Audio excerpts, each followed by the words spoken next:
a jolt and then you'll die.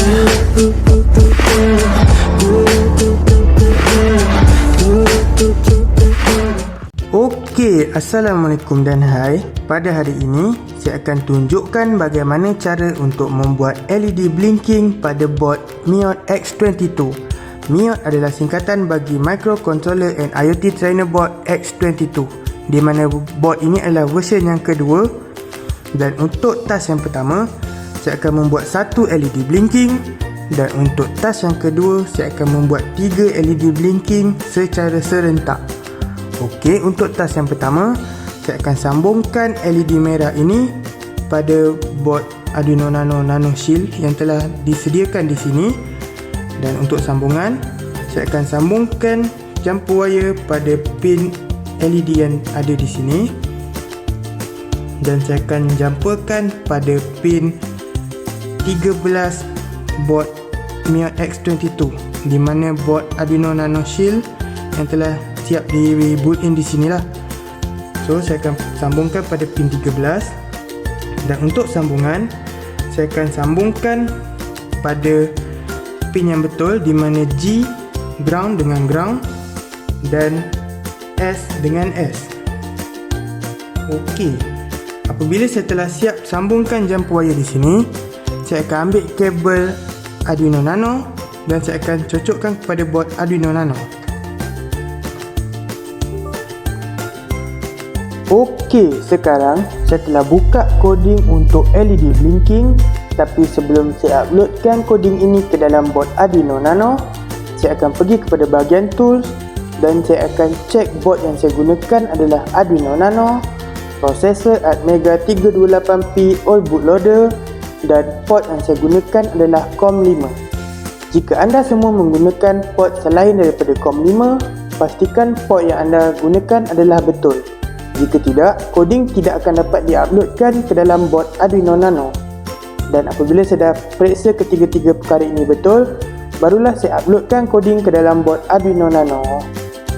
Dan di sini kita boleh lihat coding sedang dikompile, dan sekarang coding sedang diuploading. Dan apabila telah siap diupload, pada bahagian sini akan keluar dan uploading. Okey, apabila saya telah uploadkan coding ke dalam board Arduino Nano, kita boleh lihat di mana LED merah ini akan turn on dan blinking. Okey, untuk task yang kedua, saya akan membuatkan ketiga-tiga LED yang ada di sini blinking secara serentak. Dan untuk sambungan, saya akan sambungkan dengan menggunakan jumper wire. Untuk LED warna merah, saya akan sambungkan kepada pin nombor 4 pada board Arduino Nano Shield yang ada di sini. Dan saya akan sambungkan pada pin nombor 4. Dan untuk LED warna kuning, saya akan sambungkan pada pin nombor 6.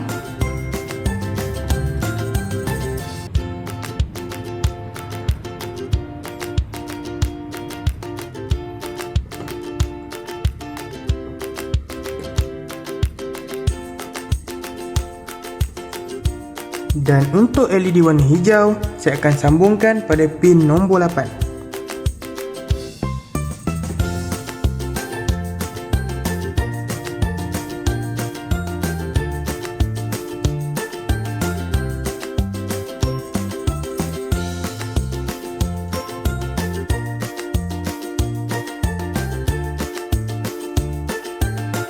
Dan pastikan sambungan adalah betul, di mana ground dengan ground dan signal dengan signal. Apabila saya dah sambungkan jumper wire ini, saya akan kemaskan sedikit jumper wire ini. Kemudian saya akan ambil kabel Arduino Nano dan saya akan sambungkan pada board Arduino Nano. Okey, sekarang saya telah buka kode untuk 3 LED blinking dan saya akan uploadkan ke dalam board Arduino Nano. Tapi sebelum saya uploadkan coding ini ke dalam board Arduino Nano, saya akan pergi kepada bahagian tools dan periksa board yang saya gunakan adalah Arduino Nano, processor Atmega 328P all bootloader, dan port yang saya gunakan adalah COM5. Jika anda semua menggunakan port selain daripada COM5, pastikan port yang anda gunakan adalah betul. Jika tidak, koding tidak akan dapat diuploadkan ke dalam bot Arduino Nano. Okey, apabila saya dah periksa ketiga-tiga perkara ini betul, barulah saya uploadkan koding ke dalam bot Arduino Nano.